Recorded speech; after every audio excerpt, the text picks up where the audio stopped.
Hello, my name is James Chandler, FBI Angels, Federal Bureau of Investigation Angels, and I'm coming to you with this video in regards to what seems to be a check. A lot of people may have received something like this. I know I've received it. This is from Simple Path Financial, 29,000. Simple Path Financial, 24,000.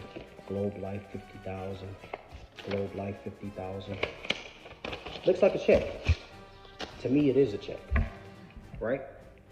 I written a letter to Globe Life, Simple Path, and Fifth Third Bank. Let's get into the letter, okay? Request for proof and evidence regarding a negotiable instrument.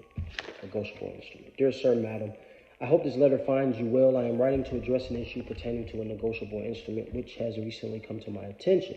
According to my understanding of the law, this instrument appears to be a check. However, Globe Life and Fifth Third Bank have disputed an authenticity. I would like to kindly request that both parties provide proof and evidence to support this claim. As a law-abiding citizen, it is crucial for me to remain well informed about legal matters involving financial transactions.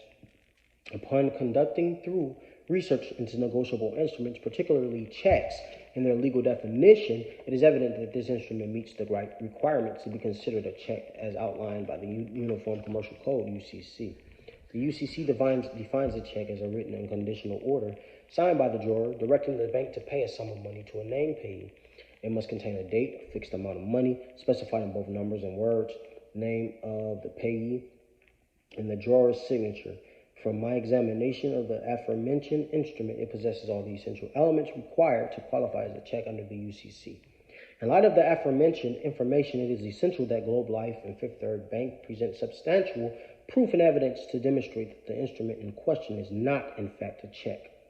Such evidence should be in line with UCC's guidelines for identifying checks and should clearly illustrate how this instrument fails to meet the necessary criteria. I trust that reputable organizations,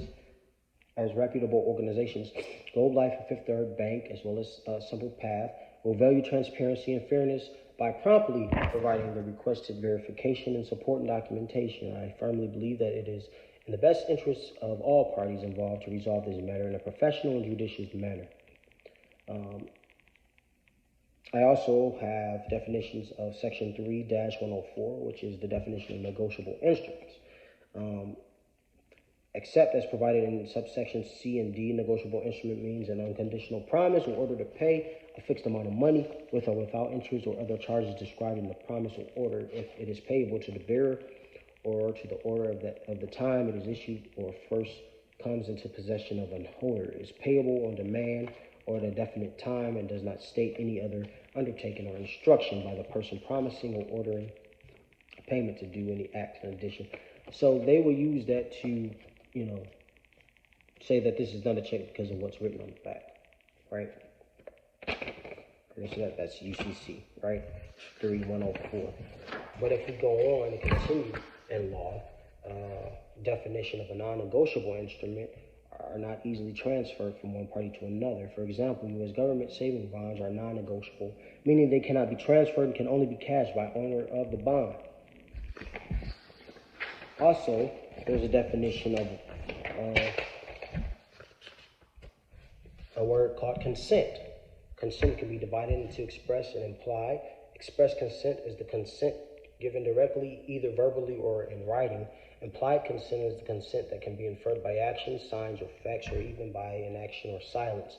Consenting to one activity one time does not mean someone gives consent for other activities or for the same activity on other occasions. So therefore, I can consent to this being a check, but the things on the back I don't have to consent to. It's my 14th Amendment right, constitutional right? So they will still have to prove that this is not a check.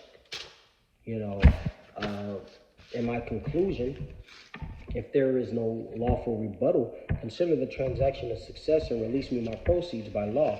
There can be no sanction or penalty imposed upon one because of his exercise of constitutional rights. That's Sherwood versus Cullen, 481 F2D 946, 1973. American Banana Company versus United Fruit Company. The decree of the sovereign makes law. I consent to these checks being deposited as negotiable instruments. Checks I do not consent to the demands on the back as a holder in due course. You have 30 days to respond with evidence of my above request. If not, then you have no means to doubt that the negotiable instrument is a check and you agree to pay me the amount in due process of the law. And again, these courts and the government, these people, by law, they do not become sovereign. We, the people, are sovereign. They are servants of ours, so they cannot be sovereign. Corporations and all of them cannot be sovereign. And there's a law that actually says that. So that's another kicker that you could put out there. Again, when you get these, keep these. When you get these, cash these. When you get these, make an argument. Tell these people what they owe and what's due unto you. We shouldn't be out here struggling when we have these common tools, right? And again, that's my argument. And they can't lock you up or say, well, it's fraud, and they can lock you up for fraud. No. By law, there can be no sanction or penalty imposed upon one because of his exercise of constitutional right. It's your constitutional right to know that these are checks or not, right? And they can't prove that this is not a check because I just covered it in this letter. Thank you for your time.